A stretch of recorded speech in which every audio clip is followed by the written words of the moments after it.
হযরত ইব্রাহিম আলাইহিস সালাম তার সন্তানকে কুরবানি করেছেন। তিনি তার ইচ্ছার কোরবানি করেছেন, তিনি তার মতের কোরবানি করেছেন, তিনি তার পছন্দের কোরবানি করেছেন, তিনি তার ভালো লাগার কোরবানি করেছেন, তিনি তার সবচেয়ে পৃথিবীর আপন ভালোবাসা নিজের কলিজার টুকরা সন্তানকে কোরবানি করার সিদ্ধান্ত দেওয়ার মধ্য দিয়ে তিনি প্রমাণ করেছেন দুনিয়ার কোনো কিছুই আল্লাহর সিদ্ধান্তের সামনে, দুনিয়ার কোনো কিছুই আল্লাহর সিদ্ধান্তকে পরিবর্তন করতে পারে না।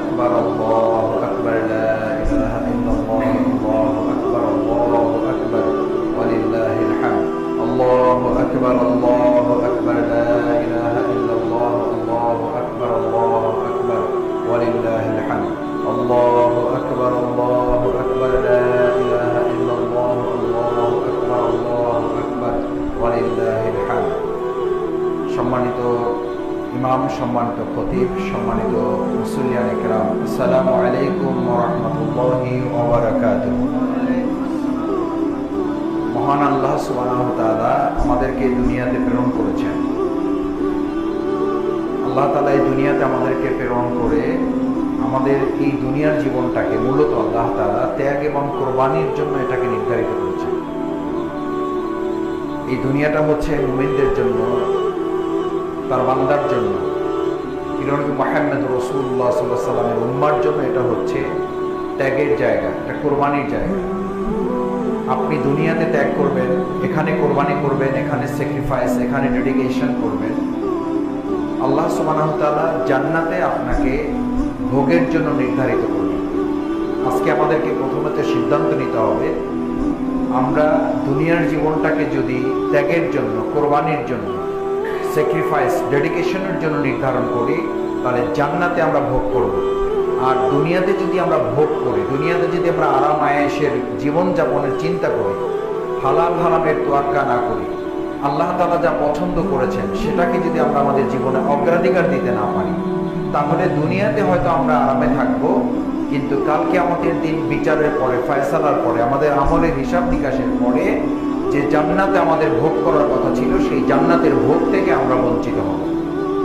সুতরাং ঈদুল আজহার সবচেয়ে বড় শিক্ষা হচ্ছে, সবচেয়ে বড় লেসন হচ্ছে, আমাদের জন্য সবচেয়ে বড় উপদেশ হচ্ছে, দুনিয়ার জীবনটা আমাদের একটু কষ্ট হলেও, একটু কোরবানির হলেও, একটু ত্যাগ করতে হলেও, আমাদের যদি জীবনে একটু আরামায়েশের কোরবানি করতে হয়, আমরা করে জান্নাতের জন্য যদি আমরা সেখানে আরামায়েশের নির্ধারণ করতে পারি, আল্লাহ তাআলা দয়া করে যদি জান্নাতুল ফেরদৌসের আরামায়েশ আমাদেরকে নসিব করেন, তাহলে আমাদের লাভ হবে কিনা বলেন সবাই?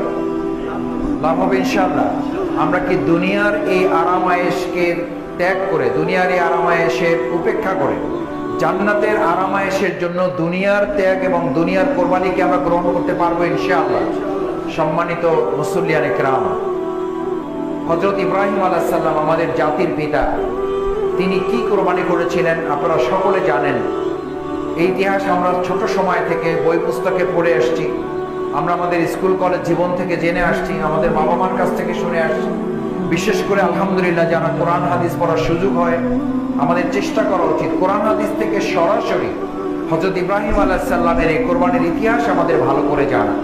আমাদের দুর্ভাগ্য হচ্ছে এখনকার সময় যে স্কুল, যে কলেজ, যে বিশ্ববিদ্যালয়গুলো আমরা পড়াশোনা করি, এমনকি মাদ্রাসাগুলোতেও পরিপূর্ণভাবে হযরত ইব্রাহিম আলাইহিস সালামের পরিপূর্ণ কোরবানির যে শিক্ষা, যে আদর্শ, যে জাতির পিতা হিসেবে হযরত ইব্রাহিম আলাইহিস সালামকে আমাদের জন্য আল্লাহ তাআলা নির্ধারণ করে কোরআনে নির্দেশনা দিয়েছেন, সেই আল্লাহ তাআলার নির্দেশনাকেও এখনকার আমাদের এই প্রজন্ম, আমাদের তরুণ প্রজন্ম, আমাদের শৈশবের প্রজন্ম, আমাদের যুবকের প্রজন্ম, আমাদের তারুণ্যের প্রজন্ম যারা, তারা এখন জাতির পিতার নামও সঠিক মতো অনেকে বলতে পারেন কিনা আমাদের সন্দেহ আছে। কারণ হচ্ছে যে শিক্ষা সিলেবাস, যে কারিকুলাম, যে মাদ্রাসা, যে স্কুল, যে কলেজ, যে বিশ্ববিদ্যালয় সে থেকে পড়াশোনা করে, সেখান থেকে আমাদেরকে এই কথা শেখানো হচ্ছে না যে আমাদের জাতির পিতা হযরত ইব্রাহিম আলাইহিস সালাম সাম্মাকুমুল মুসলিমিন, আমাদেরকে মুসলিম নাম ধারণ করা হয়েছে, হুয়া ইয়াতাবাকুম, এবং আমাদেরকে নির্ধারণ করা হয়েছে, নির্বাচিত করা হয়েছে, বাছাই করা হয়েছে। আমাদের জন্য হযরত ইব্রাহিম আলাইহিস সালাম আমাদের জাতির পিতা, এটাকে আল্লাহ তাআলা নির্ধারিত করেছেন। এই ঈদুল আজহার যে শিক্ষা, যে কোরবানির যে শিক্ষা, সেই শিক্ষার দ্বিতীয় দিক হচ্ছে মুসলিম উম্মাহ হিসাবে আমাদের প্রথমত কর্তব্য হচ্ছে আমরা এক জাতিতে, এক নিয়মে, এক নীতিতে, এক আদর্শে বিশ্বাস করে, এক সুন্নাহ, এক পদ্ধতিতে আমাদের জীবন, আমাদের সমাজ, আমাদের সংসার, আমাদের রাষ্ট্র, আমাদের অর্থনীতি, আমাদের সমাজনীতি, আমাদের পররাষ্ট্রনীতি এগুলো পরিচালনা করার জন্য হযরত ইব্রাহিম আলাইহিস সালামের যে সুন্নাহ পদ্ধতি আমাদের জন্য আল্লাহ তাআলা নির্ধারণ করেছেন, হযরত মুহাম্মদ রাসূলুল্লাহ সাল্লাল্লাহু আলাইহি ওয়াসাল্লাম তিনি যে আমাদের জন্য নির্ধারিত রাস্তা আমাদের দিয়ে গেছেন, সেই রাস্তা পরিষ্কার করা হয়েছে। আমাদের প্রিয় নবী মুহাম্মদ রাসূলুল্লাহ সাল্লাল্লাহু আলাইহি ওয়াসাল্লাম এই কোরবানির জীবনকে সামনে রেখে মুসলিম উম্মাহকে নির্দেশ দিচ্ছেন, তাদেরকে সাজেশন দিচ্ছেন আমাদের জন্য আজকে এখান থেকে শিক্ষা গ্রহণ করার জন্য। রাসূল সাল্লাল্লাহু আলাইহি ওয়াসাল্লাম আমাদেরকে এভাবে নসিহত করেছেন। ক্বালা রাসূলুল্লাহ সাল্লাল্লাহু আলাইহি ওয়াসাল্লাম হুজিবাতুন নারু বিশ-শাহাওয়াত, হুজিবাতুন নারু বিশ-শাহাওয়াত। সম্মানিত মুসলিয়ানে কেরাম, আজকে আরাম আয়েশ ভোগ বিলাসের জন্য হালাল হারাম, ডান বাম, সামনে পিছনে, ন্যায় অন্যায়, সত্য মিথ্যা, আলো অন্ধকার কোনো কিছুর তোয়াক্কা না করে আমি আমার মতো করে, আমি আমার চিন্তাকে লালন করে, আমি আমার ক্ষমতা, আমি আমার প্রতাপ, আমি আমার দুর্দণ্ড শক্তিকে ব্যবহার করে, আমি দুনিয়ার কোনো নিয়ম নীতির তোয়াক্কা না করে, আল্লাহ রসুলের কোনো পদ্ধতিকে অনুসরণ না করে, আমাদের জাতির পিতা হযরত ইব্রাহিম আলাইহিস সালামের নিয়ম নীতি অনুসরণ না করে আজকে গরু কোরবানি না দিতে পারলে, হযরত ইব্রাহিম আলাইহিস সালামের এই সুন্নাহ, এই ঈদুল আজহার কোরবানি না দিতে পারলে আমাদেরকে লজ্জা লাগে। কিন্তু রাসূল সাল্লাল্লাহু আলাইহি ওয়াসাল্লাম এবং আমাদের হযরত ইব্রাহিম আলাইহিস সালামের সুন্নাহ আল্লাহর জন্য, আল্লাহর জমিনে আল্লাহর দ্বীনকে বিজয় করার জন্য জীবনের কোরবানি করতে আমাদের লজ্জা লাগে না, সময়ের কোরবানি করতে আমাদের লজ্জা লাগে না, মতের কোরবানি করতে আমাদের লজ্জা লাগে না, সমর্থনের কোরবানি করতে আমাদেরকে লজ্জা লাগে না। কিন্তু আমি অনেককে বলতে শুনি, ভাই কোরবানি দিতে পারলাম না, লজ্জা করছে, নামাজ পড়তে আসতে পারেন না, আজান হয়েছে মসজিদে, তখন আমাদের লজ্জা করে না। তার মানে বোঝা যায় যে কোরবানিটাকে একটা সামাজিক আনুষ্ঠানিকতা হিসেবে গ্রহণ করলেও হযরত ইব্রাহিম আলাইহিস সালামের সুন্নাহটাকে জীবনে পরিপূর্ণভাবে ধারণ করতে পারেন নাই।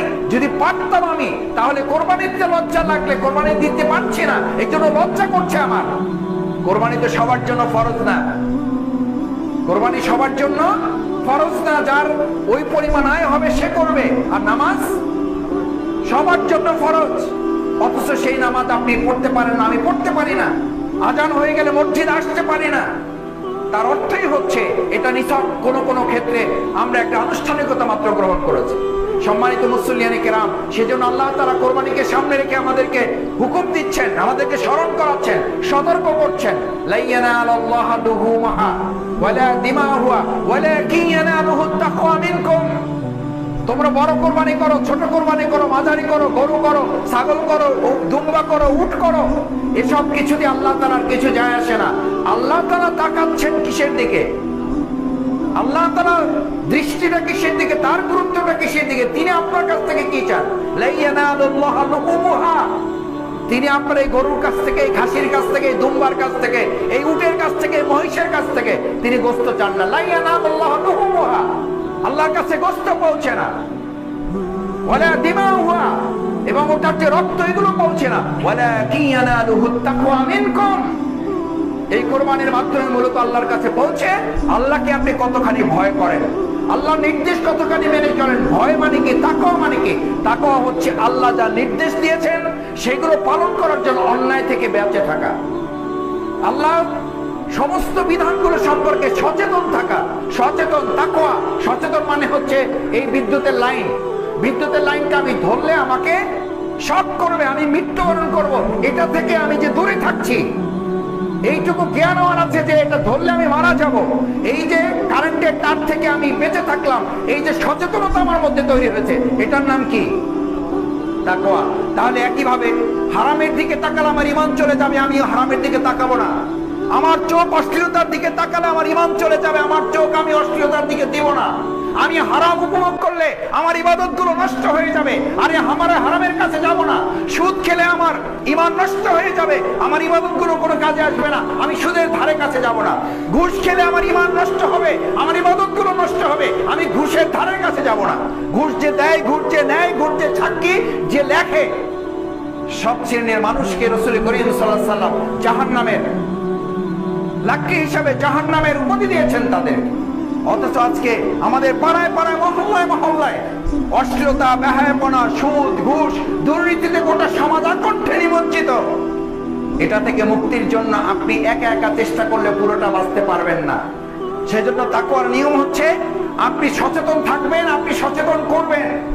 হযরত ইব্রাহিম আলাইহিস সালাম তার সন্তানকে কোরবানি করেছেন, তিনি তার ইচ্ছার কোরবানি করেছেন, তিনি তার মতের কোরবানি করেছেন, তিনি তার পছন্দের কোরবানি করেছেন, তিনি তার ভালো লাগার কোরবানি করেছেন, তিনি তার সবচেয়ে পৃথিবীর আপন ভালোবাসা নিজের কলিজার টুকরার সন্তানকে কোরবানি করা সিদ্ধান্ত দেওয়ার মধ্য দিয়ে তিনি প্রমাণ করেছেন দুনিয়ার কোনো কিছুই আল্লাহর সিদ্ধান্তের সামনে, দুনিয়ার কোনো কিছুই আল্লাহর সিদ্ধান্তকে পরিবর্তন করতে পারে না। আর এখন আমার সমর্থন, আমার মতামত, আমার ইচ্ছা অনিচ্ছা, আজকে অনেককে জিজ্ঞেস করলে বলে যে ভাই আমি তো অমুককে ভালোবাসি, সেই জন্য আসলে আমার সমর্থনটা, আমার মতটা অমুককে আমি দিতে চাই। আমি বললাম যে সেটা কি আল্লাহ, আল্লাহ রসুল, আল্লাহর দিন তার পক্ষে যাবে? বলছে যে ভাই সেটার চেয়ে বড় কথা হলো আমার সাথে ওনার একটু কি আছে, আলাদা একটু কি আছে, তার সাথে একটু সম্পর্ক আছে, ওনার সাথে আমার একটু স্বার্থের ব্যাপার আছে, ওনার সাথে গমের সম্পর্ক, ওনার সাথে রাস্তার সম্পর্ক, ওনার সাথে টিউবওয়েলের সম্পর্ক, ওনার সাথে টেন্ডার পাওয়া না পাওয়ার সম্পর্ক। এইটুকু সম্পর্ক কোরবানি করতে পারেন না। আর আমি কোরবানি, গরুর গোশত কোরবানি করে, ছাগল কোরবানি করে হযরত ইব্রাহিম আলাইহিস সালামের রাস্তায় চলে যাবেন। আল্লাহ রাসূল সাল্লাল্লাহু আলাইহি ওয়াসাল্লাম বলেন হুজিবাতুন নারু বিশ-শাহাওয়াত,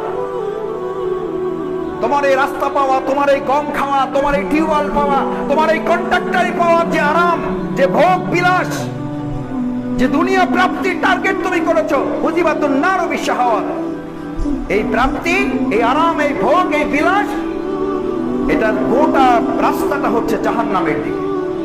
এটা জাহান্নামের পথিক তারা, যারা এই দুনিয়ার আরাম আয়েশকে, দুনিয়ার এই ভোগ বিলাসকে, দুনিয়ার এই নাজ নেয়ামতকে টার্গেট করতে পেরেছে, কিন্তু আল্লাহর ভালোবাসাকে টার্গেট করতে পারে নাই। আমি বললাম আপনি আল্লাহর দ্বীনের জন্য, ইসলামের জন্য একজনকে সমর্থন করেন, তাকে ভালোবাসেন, কারণ যার সাথে আপনি দুনিয়াতে অবস্থান করবেন, যার সাথে দুনিয়ার সম্পর্ক থাকবে, যার সাথে দুনিয়া আপনি উঠা বসা করবেন, কিয়ামতের দিন আল্লাহ তাআলা তার সাথে না অন্যের সাথে উঠাবেন।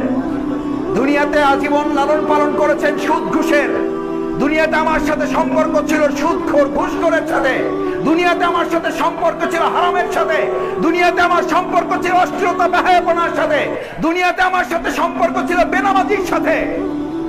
আপনি নামাজি, আপনি তাহাজ্জুদ পড়েন, আপনি তেলাওয়াত করালো, মনে রাখবেন কাল কিয়ামতের দিন আল্লাহ সুবহানাহু ওয়া তাআলা আপনাকে ওই সুদখোরের সাথেই উঠাবেন। মনে রাখবেন আল্লাহ তাআলা আপনাকে ঘুষখোরের সাথে উঠাবেন। মনে রাখবেন আল্লাহ তাআলা আপনাকে বেনামাজির সাথে হাসর করাবেন। মনে রাখবেন আল্লাহ তাআলা ওই জেনাকারীর সাথে আপনাকে হাসর করাবেন। অথচ আমরা এগুলোকে পাত্তাই দিচ্ছি না, মুখে বলে দিচ্ছি ভাই ওনার সাথে আমার একটু সম্পর্ক আছে।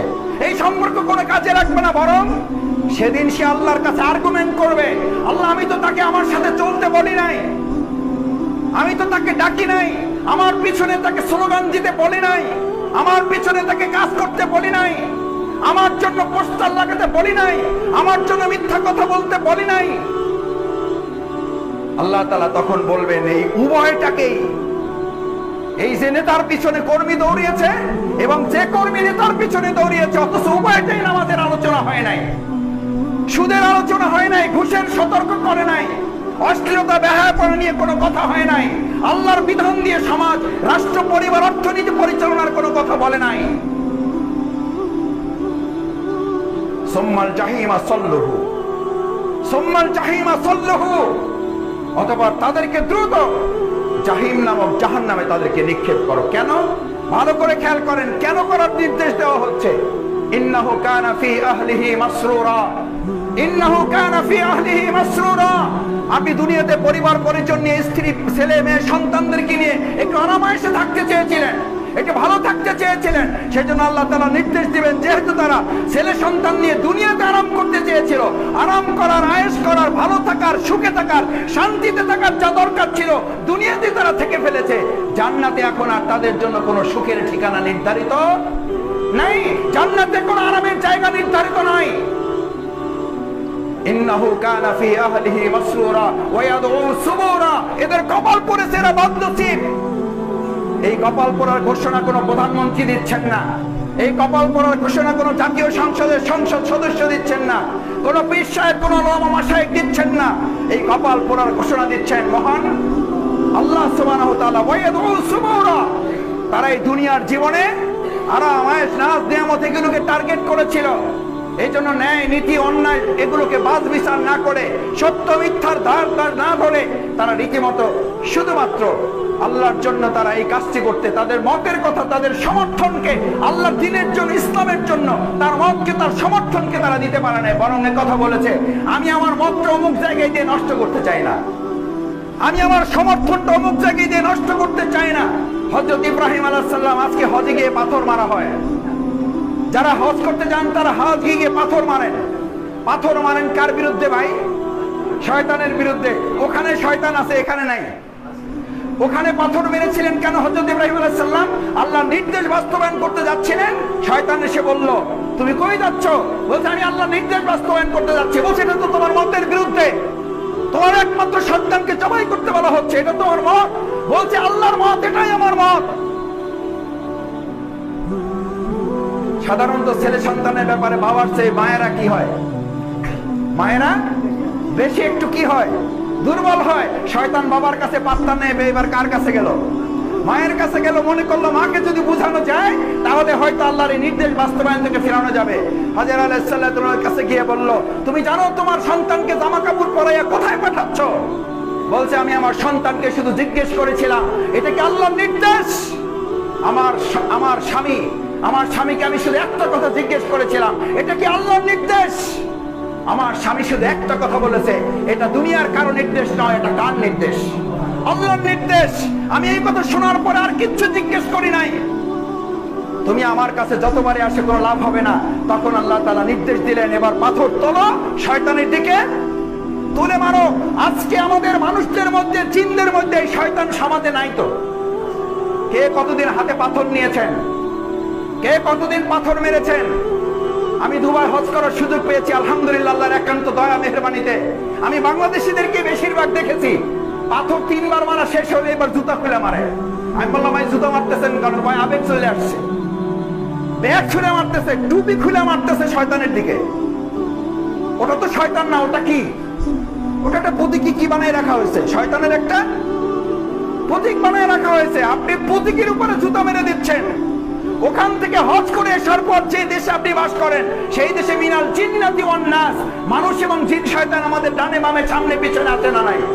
আমি মাঝে মধ্যে জিজ্ঞেস করি, হাজী সাহেব ওখানে গিয়ে পাথর মারা শেষ করে জুতা পর্যন্ত মারলেন, ওখানে শয়তানকে মোকাবেলা করার জন্য ব্যাগ পর্যন্ত মেরে দিলেন, ওখানে শয়তানকে মোকাবেলা করার জন্য নিজের জীবনটা পর্যন্ত দিতে চাইলেন, আর যে দেশে বাস করেন সেই দেশ কি শয়তান মুক্ত?